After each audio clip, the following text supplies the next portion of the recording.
Hello, I'm Louisa Simpson from Pump Court Chambers. Thank you for joining us for this new practitioners series. Today I'm going to be focusing on the RTA protocol. Its full title, because I know there are a lot of them out there, is the Pre-Action Protocol for Low Value Personal Injury Claims in Road Traffic Accidents from the 31st of July 2013.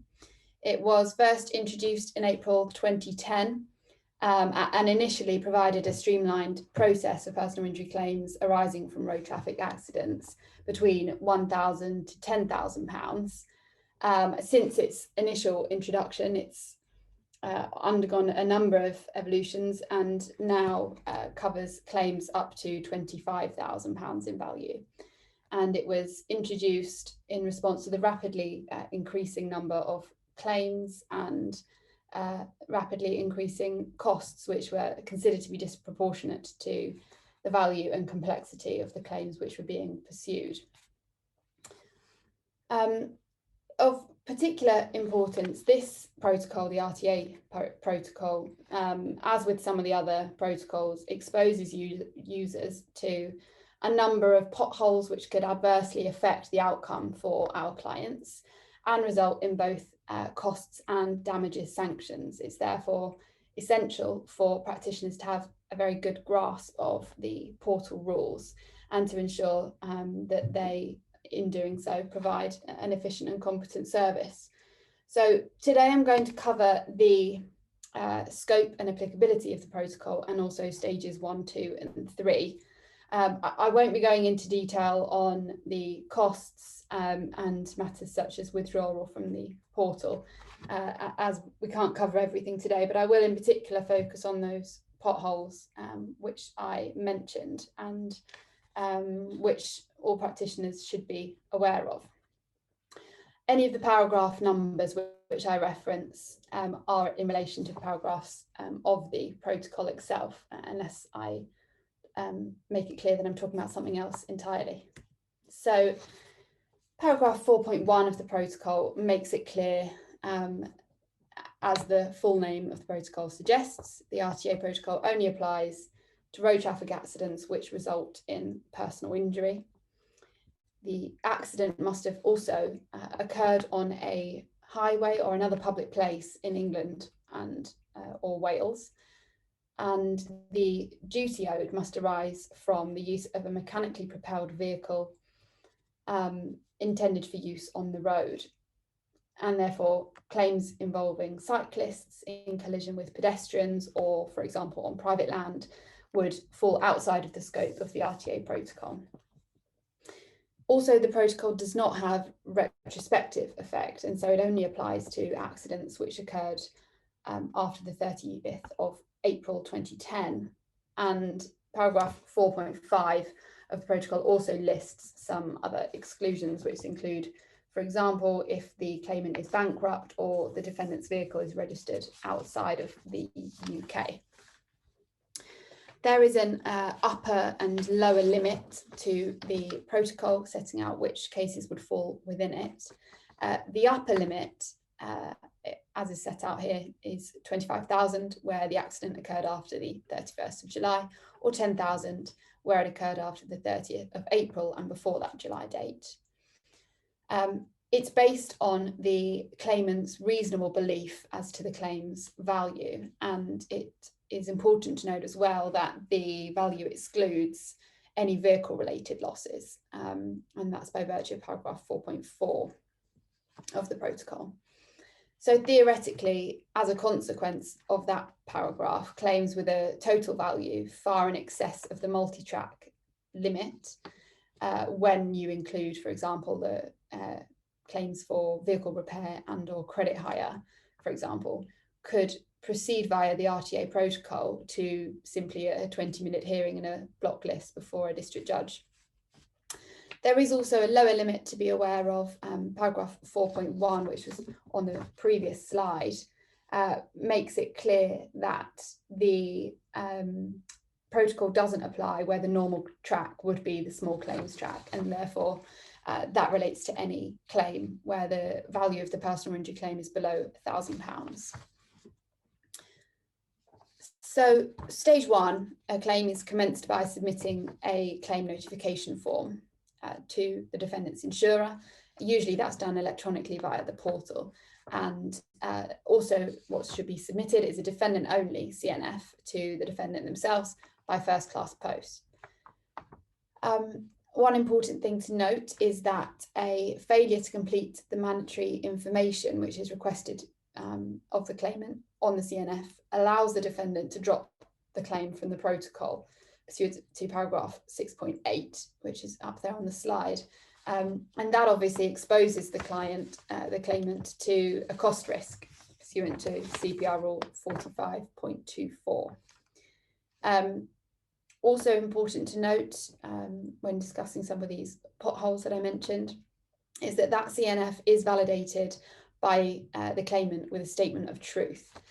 And the case, Melody and Cambridge Vibration Maintenance Services that I've included on the slide, arguably elevated the CNF to a level comparable with the claim form. And so practitioners should be aware that any mistakes or inconsistencies within the CNF could expose a claimant to allegations of fundamental dishonesty and being held in contempt of court. The defendant must submit their electronic acknowledgement of the CNF the next day after receipt. That's paragraph 6.10. And 6.11, the defendant has to complete the insurer response section within 15 days.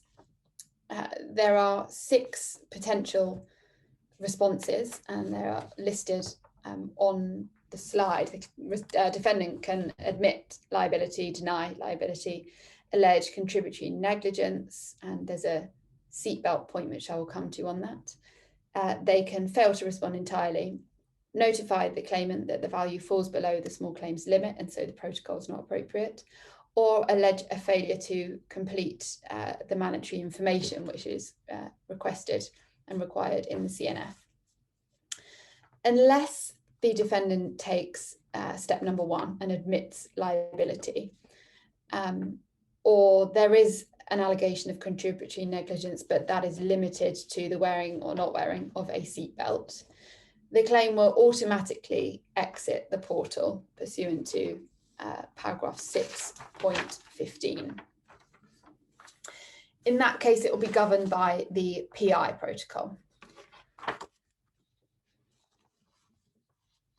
And as such, unless the defendant has alleged that there is insufficient information in the CNF, that document will be viewed and for all intents and purposes used as the letter of claim, and the defendant will then have 3 months to investigate and respond on liability. Where the defendant does admit liability though, a protocol admission, it should be noted, is binding and therefore a formal application to withdraw it would be required if the defendant wishes to avoid the claim later down the line, and that was made clear in the 2 cases I've included on the slide.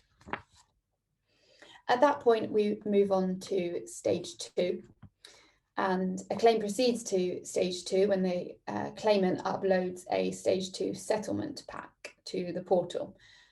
That comprises those 8 things which I have listed on the slide: the settlement pack form, medical report, evidence of pecuniary losses and of disbursements.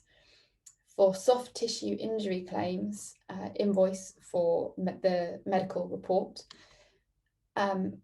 any non-medical expert report, medical records or photographs, and any witness statements. There is a clear expectation that the evidence required to support a claim will be limited, and that's made clear in the case of Fitton and Aegis. For example, paragraph 7.5 of the protocol makes it clear that for most claims with a value of less than £10,000, it won't be expected that the medical expert will need to see medical records in an attempt to save costs and to ensure that costs are proportionate with any claim. The settlement pack, the document requires the claimant to set out the extent of the claim, any of the heads of loss which are being sought, comment on them, and on the quantum and the evidence as to the amounts being claimed. And it's against the backdrop of that settlement pack document that the defendant is encouraged to negotiate. It's also validated again by the claimant with a statement of truth, and so again care should be taken to ensure that its contents are both full and accurate. In relation to the timing of stage 2, really the timing is in the control of the claimant. So paragraph 7.33, which you can see on the screen, sets out the timing. The claimant should send the stage 2 settlement pack to the defendant within 15 days of the claimant approving the final medical report and agreeing to rely on the prognosis within it, or any non-medical expert report, whichever is later. And that means it introduces the risk of significant delay in the claims process. There's no guidance on when the medical expert, for example, should be instructed to produce that report. And there's also no sanction for failing to progress into stage 2, where a finalised report has been received and authorised. However, although they aren't explicitly noted in the protocol, unreasonable delay in the progressing of the claim was instrumental in the decision to strike out the claimant's claim in the case which is on the slide of Lyle and Alliance Insurance. And further, unreasonable delay could have potential implications on the future stages of a claim, resulting ultimately in the need, for example, to issue and then stay proceedings in order to avoid any limitation concerns. And that could also lead to sanctions being applied where sufficient prejudice can be shown to the defendant. In relation to stage 2 medical evidence, this is an important pothole which I've mentioned. There is no fee recoverable except in exceptional circumstances where the expert or an associate of the expert has provided or will provide treatment to the claimant as a result of the content of their report. And that's per rule 45.19(2)(b) of the CPR. And that was introduced in order to avoid unnecessary treatment being recommended and undertaken where there's a financial incentive on the expert for their recommendation.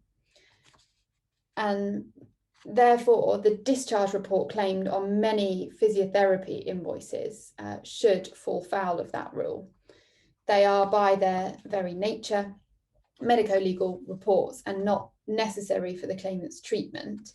And that's evidenced by the fact that they usually incur and attract VAT, given that the treatment will almost certainly have been provided by the author or an associate of the author. The fee should not be awarded pursuant to that CPR rule. There are some particular paragraphs of the protocol which apply to soft tissue injury cases. So paragraph 7.8a was added to the protocol as part of the significant civil rule changes introduced on the 6th of April 2015, which established an independent organisation called MEDCO, with the remit of facilitating the introduction of medico-legal experts in soft tissue claims. This was a reaction to the perception that medico-legal reports were not independent and were open to manipulation, bias and fraud when financial links existed between solicitors, medical agencies and experts. As you can see up on the screen, paragraph 7.8a(1) confirms that the first report must be a fixed cost medical report from an accredited medical expert selected for the claim via the Medco portal. And paragraph 7.8b closely controls the need for any additional expert reports, and they will only be allowed where the first expert recommends a second report and where the initial report is also disclosed to the defendant. Paragraph 7.8b also places limits on the type of expert allowed for further medico-legal reports for soft tissue injury cases. And therefore it's a clear breach of the rules to obtain a report outside of the Medco portal, commission an unjustified medical report, or to rely on any further medical evidence when the first report has not been disclosed to the defendant. There is, however, no automatic sanction attached to the non-compliance by a claimant with the rules relating to medico-legal reports and experts. And defendants should therefore exercise caution before dropping cases from the RTA protocol for non-compliance with arguably lesser procedural rules. However, a claimant who fails to comply should be aware that a defendant may choose to remove the case from the portal, argue that the claimant should be debarred from relying on the non-compliance with the medical evidence, and or that they should be not entitled to recover the costs of the same medical legal report pursuant to Rule 45.19 2A subparagraph B of the CPR.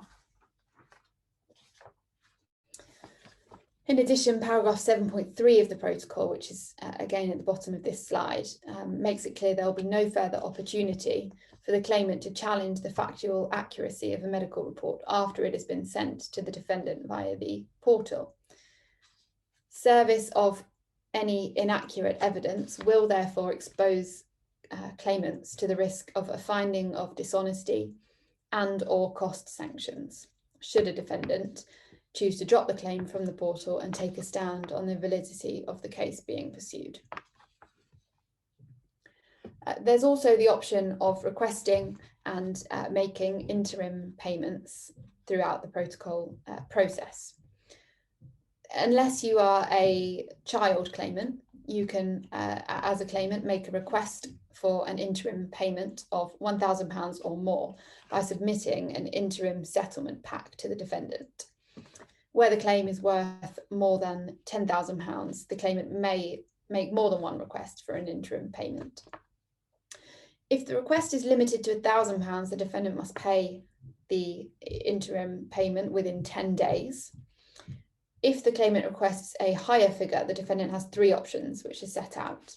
They can either make the full amount as requested, less any recoverable benefits.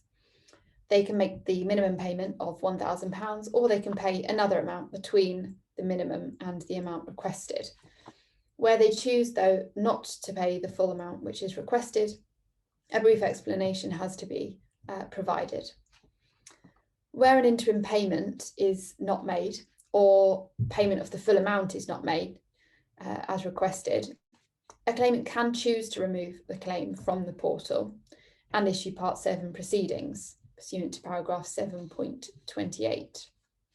However, there is an inherent cost risk to taking such action per paragraph 7.29, which is echoed in CPR Rule 45.243. The protocol says the court will order a defendant to pay no more than the stage 2 fixed costs, where the court awards an interim payment of no more than the amount offered by the defendant, or the court makes no award. And so the choice to withdraw a claim from the RTA protocol should not be taken lightly. So the case remains within stage 2 for an initial period of 35 days after the settlement pack has been submitted to the defendant. That allows for a 15-day initial consideration period in which the defendant is to consider the evidence provided and make an initial offer. The remaining time, further 20 days minimum, allows the parties to negotiate settlement and narrow the issues in dispute. Both of those periods may be extended by consent between the parties. There is also no maximum time limit to the claim progressing to stage 3, and as such a claim could remain at stage 2 with the agreement of both parties for a significant period of time. Also of note is that where an offer is made by a party less than 5 days before the end of the total period, whether that has been extended or not, that total period will be automatically extended by 5 days in order to allow the other party to consider the offer that has been made. And during that automatic extension, no further offers can be made.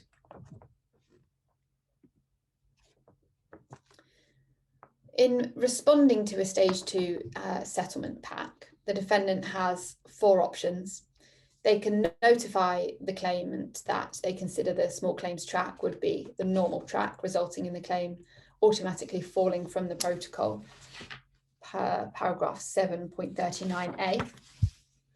They can withdraw their admission of causation, again resulting from the automatic withdrawal from the protocol. They can agree the claimant's valuation or any of the individual heads of loss, or they can make a counter offer for any of those heads of loss which remain in dispute. Where a head of loss, though, is not agreed, the defendant must propose an alternative amount and provide an explanation for that. There is also no express provision within the protocol which allows a defendant to rely on any documentation, witness evidence or expert evidence. However, it is clear the defendant must highlight and explain the nature of their evidence within stage 2, and a failure to do so will rely on a defendant being debarred from relying on those arguments in the future. And that much is made clear from the case of Mulholland and Hughes, which is provided on the screen.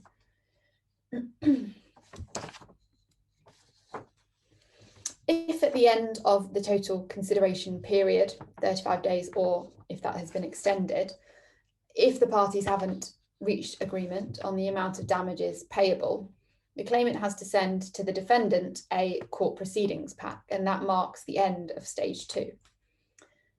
The court proceedings pack is separated into 2 distinct parts, Part A and Part B.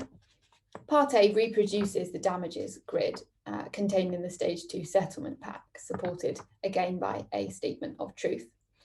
It details both of the parties' positions against each head of loss. Part B contains the last offers made by both parties before expiry of the consideration period, and that is filed at court in a sealed envelope pursuant to CPR Practice Direction 8B, paragraph 6.12. And it should be noted here that the differential between the Part B final offer figure and the eventual judgment figure at stage 3 is what is compared in order for to look at Part 36 consequences and costs for cost purposes. If they have been completed properly, parts A and B, those figures should rarely be the same. And the increased prospects of activating Part 36 sanctions should operate as a deterrent on both parties to proceed to stage 3, where the difference between offers is really minimal. Any offers made by either party after the total consideration period should not be included.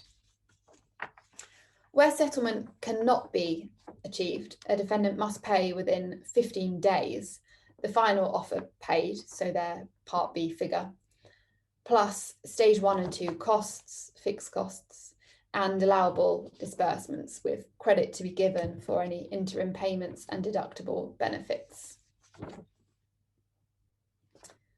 Once the total consideration period has expired without settlement and the court proceedings pack has been served, stage 2 comes to an end, and the claimant must then request the court to determine damages by commencing Part 8 proceedings, filing a claim form N208, which must include certain details which are set out in Practice Direction 8B, paragraph 5.2. And by filing certain evidence, which again is in Practice Direction 8B. The claimant is not entitled to rely on any evidence which is not included within the claim form and which has not been previously served on the defendant with the court proceedings pack. As with all proceedings, the defendant has 14 days to file and serve an acknowledgement of service. Pursuant to CPR Practice Direction 8, paragraph 8.3, the defendant has 4 options. They can contest the amount of damages claimed, contest the making of an order for damages, dispute the court's jurisdiction, or object to the use of the stage 3 procedure. On receipt of a claim form, the court will order damages are assessed either on the papers or at an oral hearing, a stage 3 hearing. Either party can request that the matter is considered at an oral hearing, or the court can make such a determination of its own motion. And it should be noted that where judgment is determined on the papers, it will not be possible to apply for the judgment to be set aside, and a formal appeal would, in that case, be necessary. As I said, I won't be going into detail on costs, but as just a very brief overview of some of the most important points. Costs is an important and sometimes extremely complex aspect of the RTA protocol. So these are, as I say, only brief points. But it should be noted that in general, costs are limited to the categories which are set out in Rule 45.17 of the CPR. So that's those fixed costs which are at Table 6 in Rule 45.18, and disbursements which are allowed in accordance with Rule 45.19.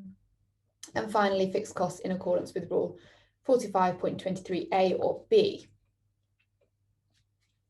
And it should also be noted in particular that Part 36 of the CPR applies to any compliant offers made where the RTA protocol has been followed and Part 8 proceedings have then been issued. The protocol is designed for cases with limited areas of dispute and complexity, and there are therefore a number of points when a case might automatically fall from the process, or when a party might actively choose to remove a case from the protocol and from the portal. And that is really a full talk for another time, but practitioners should be aware of those various points, and some of which I've mentioned throughout the remainder of the talk. Thank you for listening in on this talk today. I hope that it has been helpful. Please do save it, refer back to it, and if you have any queries at all about the contents, please do not hesitate to get in touch via email, and also see the other webinars which have been produced within our New Practitioners series.